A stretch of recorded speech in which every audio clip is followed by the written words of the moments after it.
तो मैं कहना चाहता हूँ एजुकेशन फॉर ऑल कैसे, जब वो समान शिक्षा एसटी, एसटी, ओबीसी, जनरल या कमजोर वर्गों को जब समान स्कूलिंग प्रणाली मिले तभी हम शिक्षा का सर्वव्यापीकरण कर सकते हैं। लेकिन 77 वर्षों के बाद भी देश में दोहरी शिक्षा नीति, एक निजीकरण का बढ़ावा, क्या गरीब लोग, क्या कमजोर वर्ग के लोग, क्या शोषित वंचित के लोग, क्या निजीकरण के विद्यालय में अपना मुकाम हासिल कर सकते हैं? क्या ऊंची शिक्षा प्राप्त कर सकते हैं? जय भीम के सिपाहियों पर यह जिम्मेदारी है कि आप संघर्ष करें और शिक्षा का केंद्रीयकृत रूप जो सरकारी रूप है उसके लिए हो। इसके लिए भी आपको संघर्ष करना पड़ेगा, तभी बाबा भीम साहब का सर्वव्यापीकरण का ये आंदोलन सफल होगा। बच्चे लोग भी रुकेंगे, जाएंगे नहीं, जिनको अवार्ड दिया गया है डॉक्टर भीम रुकेंगे। कोई व्यक्ति नहीं, एक विचारधारा है। वह विचारधारा स्वतंत्रता का, समता का, बंधुता का, समानता का और लिंग भेद के विरुद्ध लिंग समानता का एक विचारधारा।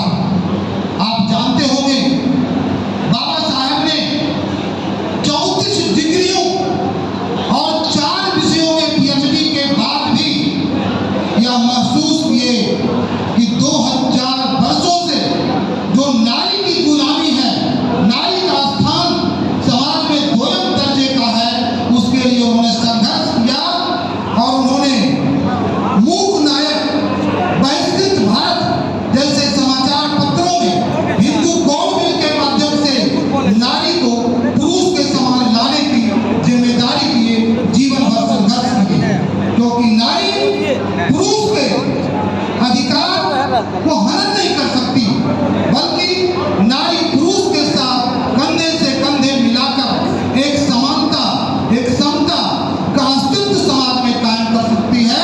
तो आज भी देखेंगे हमारे घरों में, हमारे परिवारों में, हमारे समाजों में नारी का कहीं न कहीं शोषण हो रहा है। तो अम्बेडकर नारीवाद के एक महान चिंतक थे। दूसरा कहना चाहता हूँ, कुछ लोग आजकल मीडिया इस अम्बेडकर की ग्राफ को एक सीमित वर्गों में समेटना चाहते हैं। एसटी, एसटी, ओबीसी, दलित के चिंतक। आप कैसे कह सकते हैं कि दलित के चिंतक हैं, जिन्होंने दुनिया के 22 देशों में आज अम्बेडकर जयंती मनाई जा रही है? 22 देशों में। वह तो विश्व के नवरत्न थे, विश्व के गुलफाम थे। उन्होंने यह देखा संविधान की प्रस्तावना में, जब डिबेट हो रही थी संविधान सभा में, तो उन्होंने ईश्वर के नाम पर संविधान की शुरुआत नहीं किया, बल्कि we are the people of India से शुरुआत किया। हम भारत के लोग, यह अम्बेडकर की महानता का परिचय है। और यह ग्राफ सभी वर्गों के लिए, किसी खास वर्गों के लिए नहीं।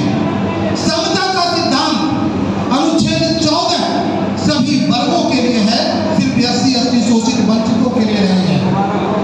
आप देखे होंगे संविधान के नीति निर्देशक तत्व अनुच्छेद 51(a)(h) में डायरेक्ट कहा गया मनुष्य को कैसा होना चाहिए, साइंटिफिक टेम्परामेंट, वैज्ञानिक स्वभाव। जब आप वैज्ञानिक स्वभाव के होंगे, शिक्षित बनेंगे, तो आप तर्क करेंगे, प्रश्न करेंगे, सत्य की खोज करेंगे।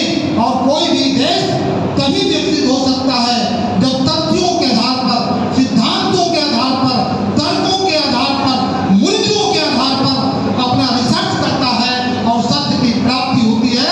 सत्य की प्राप्ति आस्था में नहीं हो सकती है, सत्य की प्राप्ति अनुसंधान में हो सकती है। इसलिए हम सबको जानना होगा कि हमारा देश और अम्बेडकर